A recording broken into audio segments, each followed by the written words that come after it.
Un tiers des femmes blondes se disent qu'elles doivent se teindre les cheveux en brun pour apparemment paraître plus intelligentes aux yeux de l'employeur.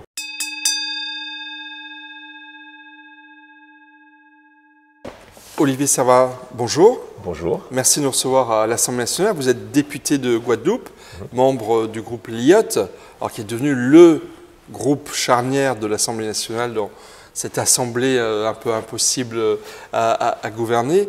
Alors, ce qui nous réunit, c'est des enjeux capillaires. Oui. Alors, que viennent faire des enjeux capillaires dans la vie d'un député de la nation comme vous? Oui, vous avez raison de dire qu'on est un groupe central, LIOT, Liberté, Indépendant, Outre-mer, Territoire. Premier groupe depuis la création de l'Assemblée nationale où il y a un groupe qui porte en son sein le nom Outre-mer. J'y tenais, et c'est important, nous avons 5 députés ultramarins, mais pas que. Alors, pourquoi les discriminations capillaires? Ça vient d'où? J'ai observé qu'il y a une décision de la Cour de cassation qui, au bout de 10 ans, donne raison à un steward d'Air France parce qu'il portait des tresses. Et il a pu d'abord être licencié, puis, au bout d'un combat de 10 ans, réintégré. Licencié parce qu'il portait des tresses. Exactement. Trop longues, plus longues que l'encolure, tel que le stipule le règlement intérieur d'Air France. Il a pu être intégré par la Cour de cassation, non pas sur la base d'une non-discrimination capillaire, mais sur la base d'une non-discrimination homme-femme, dans la mesure où les femmes pouvaient porter des cheveux plus longs que les hommes à Air France dans le règlement intérieur. Ça veut donc dire qu'il y a une loi, c'est vrai, il y a une loi de 2001 sur la non-discrimination physique qui existe. Toutes les discriminations sont interdites en France. Exactement. Et dans le Code du travail, et dans le Code pénal. Donc, à quoi ça sert de rajouter une loi? Parce qu'on va préciser cette loi sur la discrimination physique qui, me semble-t-il, par rapport à ce dont je vous parlais sur ce steward qui a été réintégré, non pas sur une base de non-discrimination capillaire ou physique, mais sur la base de non-discrimination homme-femme. C'est donc bien que cette loi est insuffisamment précise sur ce domaine de la capillarité. Et donc, on veut simplement compléter l'article L225.1 du Code pénal en y précisant que concernant les discriminations physiques, on souhaite y rajouter toute discrimination capillaire relative à la texture, longueur, couleur, etc. des cheveux. Mais est-ce que vous ne peaufinez pas un peu trop les choses? Est-ce que c'est une réalité? Est-ce qu'il y a des discriminations en France en raison de la capillarité des personnes? Et elles frappent qui? Est-ce qu'elles frappent que les personnes afro? Est-ce que c'est un enjeu afro? Est-ce que ça va au-delà? C'est la question fondamentale. Il faut aller chercher la réponse, non pas en France pour l'instant, parce que nous n'avons pas d'études ethniques, mais outre-Atlantique et outre-Manche, du côté des États-Unis et de la Grande-Bretagne. Qu'est-ce qu'on constate sur les études? 2 tiers des femmes noires qui doivent postuler un emploi doivent changer leur coupe de cheveux pour paraître plus employables. Tenez-vous bien, ça n'est pas que... Mais c'est les États-Unis. Excusez-moi, monsieur le député. Alors, vous êtes antillais, donc vous êtes entre la France et les Amériques, mais c'est les États-Unis. On est en France. Il n'y a pas de discrimination dans le droit, contrairement peut-être aux États-Unis. Pourquoi est-ce que c'est ça en France? Ce n'est pas parce qu'on casse le thermomètre ou qu'on n'en a pas qu'on n'a pas de fièvre. Attention, il faut d'abord mesurer cette discrimination. Et aux États-Unis, tenez-vous bien, ce n'est pas qu'ethnique. Un tiers des femmes blondes se disent qu'elles doivent se teindre les cheveux en brun pour apparemment paraître plus intelligentes aux yeux de l'employeur. Ça veut donc dire qu'il y a une problématique qui est universelle.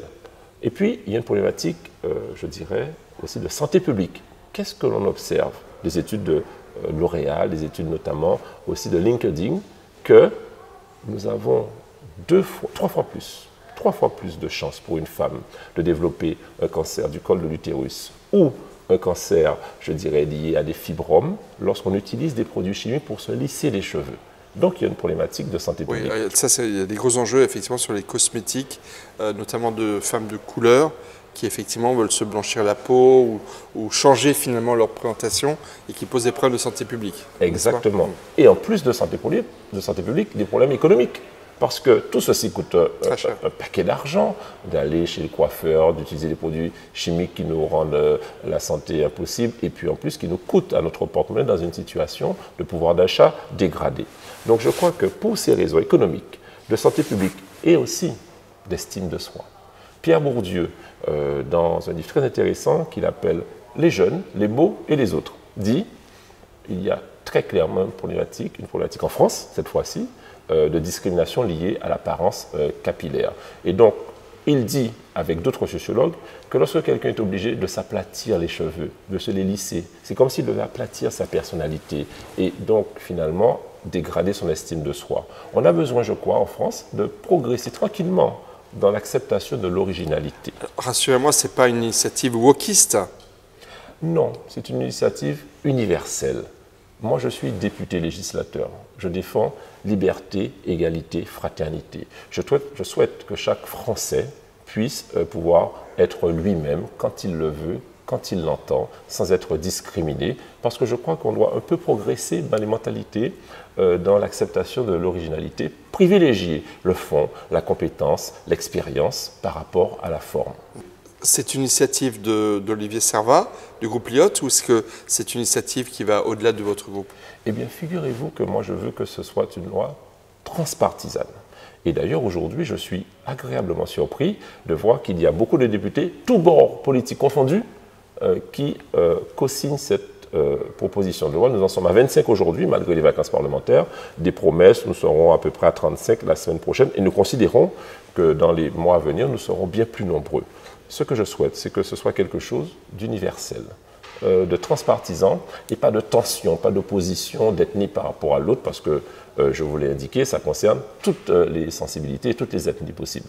Je souhaite que ce soit une pierre à l'édifice permettant de favoriser l'acceptabilité de l'originalité. Très bien. Monsieur le député, merci. Merci aux auditeurs d'Opinion Internationale. Internationale. Diligente aux yeux de l'employeur.